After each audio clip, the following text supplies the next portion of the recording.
Hey guys and gals and non-determinants.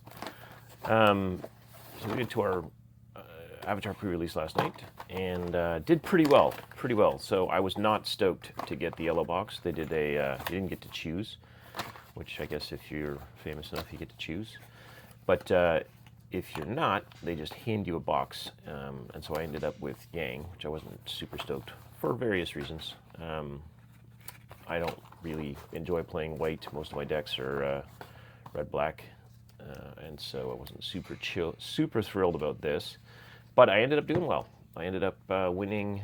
Let's see, I won the first pod 2-1. Second, which was ridiculous because the first game went let's see, went 25 minutes I think, or 30 minutes, and then the second game I came out strong, kind of beat up my opponent, unfortunate for him, and then the third game we went to turns, which is as you're running out of time, they tell you, start your turns so that they can basically finish the game, and whoever's got the most life at the end of that wins, kind of sudden death-ish. I was really excited to build this deck around this guy, which was kind of rough, but basically he cares about allies, right? So I'll pull out all my ally cards. I'll get to some of the other stuff I have in a second. But I had a lot of ally cards because the white deck, they just hand you a bunch of ally cards, which was cool.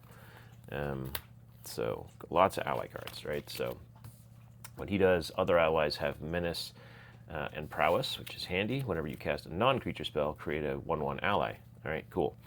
Let's see. When this guy enters, he creates an ally token. So you just got two allies that both have menace and prowess, right? This guy buffs himself whenever you have an ally come in. So boom, boom, boom, he buffs them all up. Momo cannot overstate how awesome Momo is, right? So Momo, 1 mana flyer. I think he did like 10 damage in one game because nobody had an answer for a flyer on turn 1, right? And then when he dies, he does stuff for you, which is also awesome. Life gain, every time an ally comes in, you gain 1 life. Otherwise, you draw a card. Aang, bounce their guy. Came in handy when I had somebody with a big creature. You could bounce Aang in.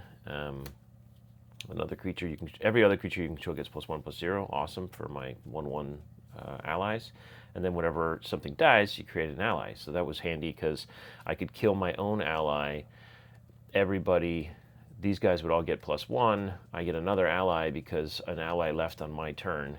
And so I was able to buff myself enough to take out an opponent. This guy, when he attacks, you get to look at cards and pull out some cool stuff. Any other big hits in here? I mean, obviously I had some. This is the deck I played, by the way. I didn't mention that earlier. I have some removal. Always look for removal. Always look for anything that gives you flying, right? Some aha moments where I can untap 2 of my creatures. They get +2/+2. So you full swing. They think they've got you. They attack. You untap 2 of your creatures, buff them, and punch them in the face. This removal, right? So part of my my search for making this guy viable was I had to put some red cards in my deck. So I put this guy in. This flying vehicle was awesome because you could play it. If you played it late enough in the game, you could also crew it with its fire counters and basically turn it into a creature immediately that's flying. Still has Summoning Sickness. We won't go there. This had Mountain Cycling. The only reason it was in my deck is if I couldn't pull a red mana, I was going to be screwed, right? So I only had 3 red, I believe, in the deck.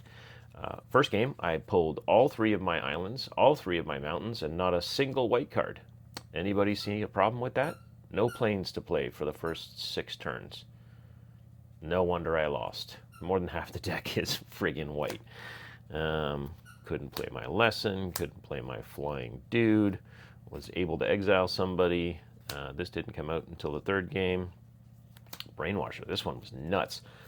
I think it was Lord Zuko. Someone played Lord Zuko, swung at me with them, and I was like, all right, well, you hit me. Next turn, play this, get a clue token, kicked it, took his guy, who he had equipped with something, swung them back at him, used the rest of his mana to punch him in the face with something else, and yeah, it was a good time. Counterspell, and then some card draw, right? So I had all the makings of a great deck in here, with card draw, with tokens, with buffs, with removals, and it really ended up being a great deck. So overall, positive experience. I'm going to pause the video now, or I'll edit it later because I'm too lazy.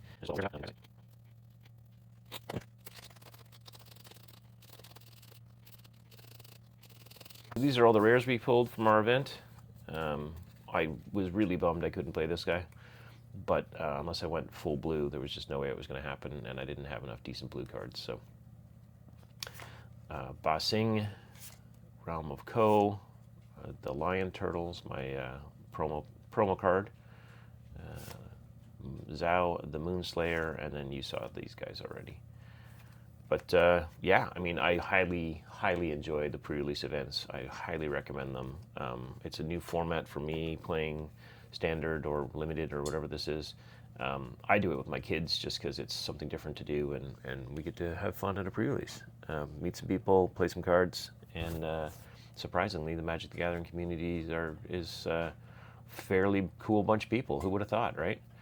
I don't know if you would have played a different commander. I know I didn't show you the rest of the cards, so it's kind of hard to decide if one of these guys was better. But knowing that I got the white box, I had to go with something that had white in it, obviously. So hopefully you guys are also looking forward to the event. Looking forward to the set. I won 3 packs, and I bought the bundle. Couldn't resist. So I do have more stuff coming. If you like this kind of thing, like, subscribe, and follow, and we'll see you on the next one.